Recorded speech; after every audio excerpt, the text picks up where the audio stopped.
Gerakan Taliban sering disebut hanya sebagai Taliban dan Taliban yang berarti murid. Para anggotanya di sisi lain menyebut organisasinya secara resmi sebagai Keamiran Islam Afghanistan. Organisasi ini adalah gerakan nasionalis Islam Deobandi pendukung Pashtun yang secara efektif menguasai hampir seluruh wilayah Afghanistan sejak 1960 sampai 2001, serta kembali menguasai Afghanistan pada 2021. Saat ini, Taliban adalah satu dari dua entitas politik yang sama-sama mengklaim sebagai pemerintah yang sah atas Afghanistan di samping pihak Republik. Beberapa negara dan organisasi internasional mengecap gerakan ini sebagai organisasi teroris. Kelompok Taliban dibentuk pada September 1994, mendapat dukungan dari Amerika Serikat dan Pakistan. Dewan Keamanan Perserikatan Bangsa-Bangsa mengecam tindakan kelompok ini karena kejahatannya terhadap warga negara Iran dan Afghanistan. Taliban melakukan berbagai aksi pelanggaran hak asasi manusia di Afghanistan. Kelompok ini lantas hanya mendapat pengakuan diplomatik dari 4 negara, yaitu Uni Emirat Arab, Pakistan, dan Arab Saudi, serta pemerintah Republik Chechnya Ichkeria yang tidak diakui dunia. Anggota-anggota paling berpengaruh dari Taliban, termasuk Mullah Mohammed Omar, pemimpin gerakan, adalah mullah desa atau pelajar agama Islam. Anggota gerakan ini mayoritas berasal dari Pashtun di Afghanistan, Provinsi Khyber Pakhtunkhwa di Pakistan, dan mencakup banyak sukarelawan dari Arab, Eurasia, serta Asia Selatan. Kronologi awal terbentuknya Taliban di Afghanistan. Berdasarkan catatan sejarahnya, perebutan kembali pemerintahan Afghanistan oleh Taliban terjadi setelah 20 tahun mereka dilengsarkan dari kekuasaan dalam invasi pimpinan Amerika Serikat setelah kejadian serangan 11 September 2001. Namun, pejuang Taliban masih melakukan banyak serangan terhadap pasukan asing dan Afghanistan dalam 20 tahun terakhir, meskipun sudah dilengsarkan. Sebelum pembentukan kelompok bersenjata pada awal 1990-an, banyak pemimpin Taliban bertempur bersama kelompok Mujahidin Afghanistan melawan pendudukan Soviet pada 1980-an. Sebagai bagian dari kebijakannya melawan musuh Perang Dingin, para mujahidin menerima senjata dan uang dari Amerika Serikat. Pada saat itu, Soviet mendukung para pemimpin komunis yang melakukan kudeta terhadap Presiden pertama Afghanistan Muhammad Daud Khan pada 1978. Tepat pada 1989, Soviet mundur, tetapi hal itu menimbulkan kekacauan. Kelompok bersenjata Taliban muncul sebagai pemain penting pada pertengahan tahun 1910-an. Banyak anggotanya pernah belajar di sekolah agama konservatif di Afghanistan dan di seberang perbatasan di Pakistan. Mereka mendapatkan keuntungan militer dengan cepat dan berhasil mengendalikan Kandahar, kota terbesar setelah Kabul. Mereka pun berjanji kalau kota-kota itu tetap aman. Namun, terjadi perang saudara besar-besaran dengan komandan Mujahidin pada 1992 yang berjuang untuk kekuasaan dan membagi ibu kota Kabul. Dikarenakan muak dengan sikap para komandan Mujahidin dan pasukan mereka yang dituduh melakukan pelanggaran hak dan kejahatan perang. Untuk mendapatkan kekuasaan, keberadaan Taliban jadi mendapat sambutan ketika pertama kali muncul. Kelompok ini didirikan oleh Mullah Mohammed Omar pada 1994. Popularitas awal ini disebabkan keberhasilan mereka dalam memberantas korupsi, membatasi pelanggaran hukum, serta membuat jalan-jalan dan daerah-daerah di bawah kendali mereka aman untuk perdagangan berkembang. Kendati demikian, Taliban tidak pernah melonggarkan pembatasan yang awalnya diberlakukan. Mereka berdalih hal itu untuk memastikan kalau kejahatan perang saudara tidak terulang lagi. Pembatasan itu juga melarang perempuan mendapatkan pendidikan dan pekerjaan, kecuali dokter perempuan. Siapa saja yang tidak patuh akan dipenjara atau dipukuli di depan umum. Taliban di sisi lain juga memperkenalkan hukuman sesuai dengan interpretasi ketat mereka terhadap hukum syariat, seperti eksekusi publik terhadap pembunuh dan pezina yang dihukum serta amputasi bagi mereka yang terbukti bersalah melakukan pencurian. Selain itu, laki-laki diharuskan menumbuhkan janggut dan perempuan harus mengenakan burqah yang menutupi seluruh tubuh. Taliban juga melarang televisi, musik, dan bioskop, dan tidak menyetujui anak perempuan berusia 10 tahun ke atas pergi ke sekolah. Atas tindakan itu, mereka dituduh melakukan berbagai pelanggaran hak asasi manusia dan budaya. Taliban merebut Kabul. Dikarenakan hendak menguasai seluruh Afghanistan, Taliban tahu bahwa mereka pertama-tama harus menaklukkan wilayah-wilayah vital yang didukung penuh rezim kala itu yang dipimpin Presiden Burhanuddin Rabbani tahun 992 sampai tahun 996. Provinsi Herat di barat dan Provinsi Nangarhar di timur adalah target mereka selanjutnya. Herat adalah wilayah yang berada di posisi strategis dan memiliki kedudukan geopolitik yang baik karena berbatasan langsung dengan Iran. Wilayahnya menjadi penghubung jalur perdagangan antara Iran, Pakistan, Afghanistan. Kelompok mujahidin lokal banyak berada di wilayah itu, berarti pula banyaknya persenjataan dan berbagai macam alat tempur. Begitu juga dengan Nangarhar. Provinsi ini berada persis di sebelah barat Kabul dan memiliki beragam fasilitas tempur bekas militer Soviet, sehingga militer dan polisinya menjadi yang paling mumpuni di Afghanistan. Taliban menganggap dua provinsi ini harus ditaklukkan agar sukses menguasai Kabul. Namun demikian, jalan yang ditempuh tidaklah mudah karena harus berhadapan dengan kekuatan militer yang cukup kuat. Taliban mulai menyerang pasukan di Herat pimpinan Ismail Khan.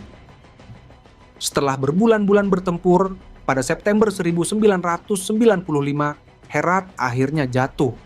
Jatuhnya Herat semakin menggoyahkan kekuatan pemerintahan Rabbani. Bagi Taliban, mendapatkan Herat merupakan kemenangan politik untuk menarik dukungan dan perhatian negeri lain. Setahun kemudian, pada 5 September 1996, Taliban melancarkan serangan besar-besaran ke Afghanistan Timur, merebut wilayah-wilayah yang sebelumnya dikuasai salah satu pemimpin mujahidin, Gulbuddin Hekmatyar. Jatuhnya kekuasaan Hekmatyar atas beberapa wilayah membuka jalan lebar untuk menguasai Nangarhar. Benar saja, Taliban secara resmi merebut Nangarhar, sekaligus mengambil alih gudang persenjataan yang ada pada 11 September. Setelah menguasai Nangarhar dan Herat, kemenangan sesungguhnya sudah tampak di depan mata. Tinggal selangkah lagi untuk menguasai Kabul, yang sebetulnya saat itu sudah tak berdaya, karena basis militernya telah dikuasai Taliban. Alhasil, dalam kurun waktu 20-26 September, Taliban dengan lancar melakukan serangan penghabisan dan berhasil menguasai seluruh kota di Provinsi Kabul. Puncaknya terjadi pada 27 September 1996. Taliban resmi menguasai Kabul. Meski masih terdapat wilayah di utara yang belum dikuasai, penguasaan atas ibu kota negara secara tidak langsung menandakan penguasaan Taliban atas keseluruhan Afghanistan. Pada hari yang sama, Taliban mengumumkan pergantian konstitusi serta mengubah nama negara menjadi Keamiran Islam Afghanistan, Islamic Emirate of Afghanistan, sekaligus mengeksekusi Presiden Najibullah dengan cara yang sadis, yaitu menembaknya hingga tewas lalu menggantung mayatnya di tengah kota untuk dipertontonkan. Saat itu, Afghanistan sebagai Emirat Islam dan mulai memaksakan interpretasi ultra ketat hukum Islam, meskipun hanya diakui 3 negara, yaitu Arab Saudi, Uni Emirat Arab, dan Pakistan. Sejak saat itulah, masyarakat Afghanistan memulai episode baru di bawah kuasa Taliban.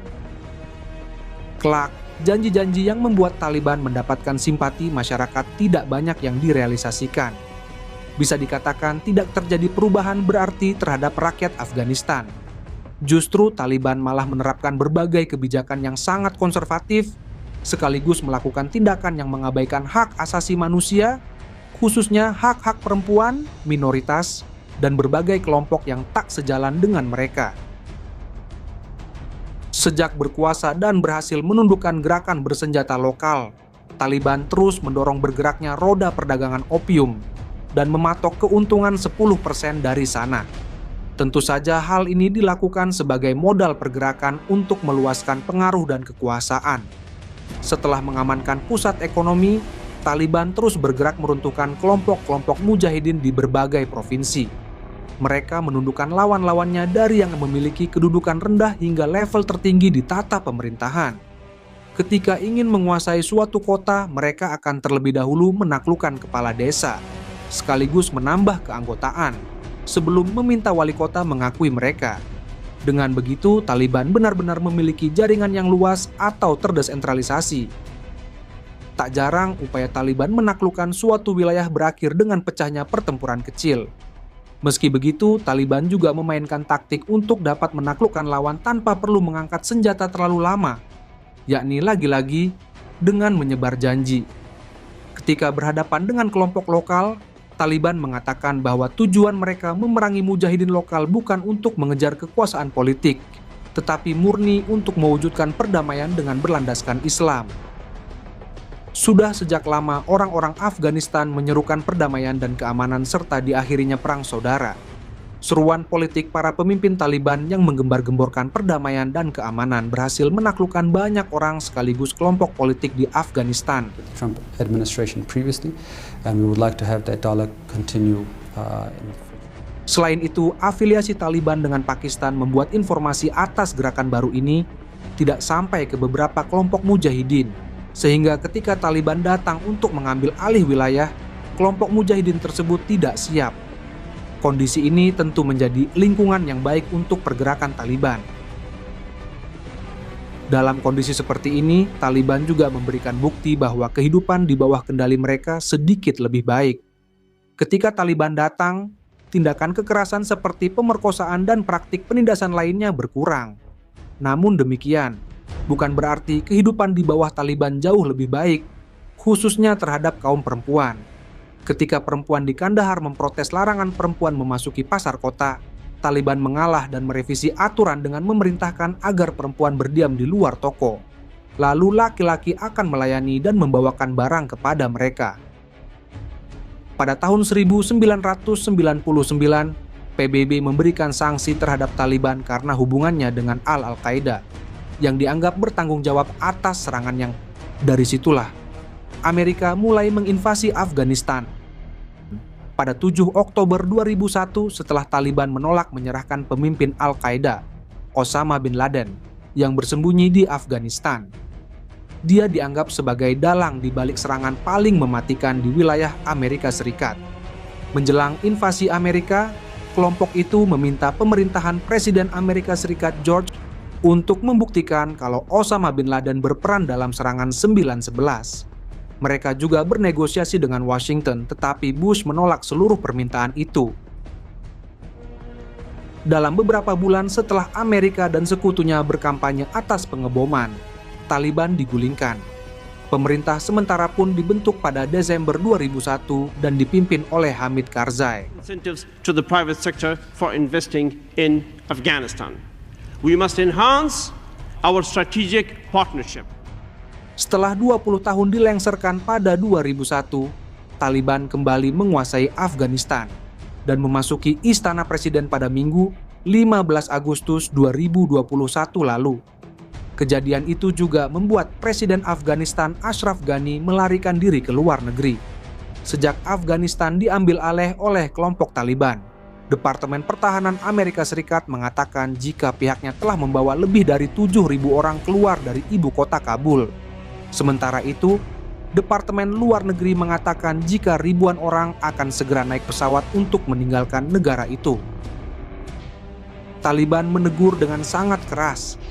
Rakyat Afghanistan mendorong penguasa baru untuk mengibarkan bendera nasional dan menandai peringatan 102 tahun kemerdekaan Afghanistan dari jajahan Inggris. Taliban merayakannya sembari mengatakan kalau mereka telah mengalahkan kekuatan arogan dunia, yaitu Amerika. Afghanistan dikuasai kelompok Taliban tak lama setelah Amerika menarik pasukannya setelah hampir 20 tahun di sana. Presiden Joe Biden mengungkapkan alasannya memilih mempertahankan keputusan itu. Tidak ada waktu yang tepat untuk meninggalkan Afghanistan. 15 tahun yang lalu akan menjadi masalah, 15 tahun dari sekarang. Pilihan dasarnya adalah apakah saya akan mengirim putra dan putri Anda ke perang di Afghanistan untuk selama-lamanya, ucap Biden. Dalam wawancara itu, Biden mengatakan kalau pasukan Amerika Serikat masih akan tinggal di Afghanistan setelah 31 Agustus 2021 jika perlu, untuk memastikan semua orang Amerika dievakuasi. Kami akan tinggal sampai kami mengeluarkan mereka semua. Taliban telah mencari dan melacak lawan-lawannya, terutama mereka yang membantu pasukan Amerika Serikat dan North Atlantic Treaty Organization NATO pada masa lalu. Taliban sendiri kemudian membuat konferensi persnya. Mereka memberikan jaminan kepada warga Afghanistan dan dunia, termasuk mengklaim tidak melakukan serangan balas dendam terhadap siapapun yang bekerja dengan Amerika Serikat. Taliban melalui juru bicaranya Zabiullah Mujahid mengatakan bahwa mereka akan tidak mengurung hak-hak perempuan, tetapi dengan batas-batas hukum syariat. Konferensi itu dilakukan setelah mereka menguasai kota Kabul, yang menyebabkan ribuan warga Afghanistan berusaha melarikan diri dari negara itu.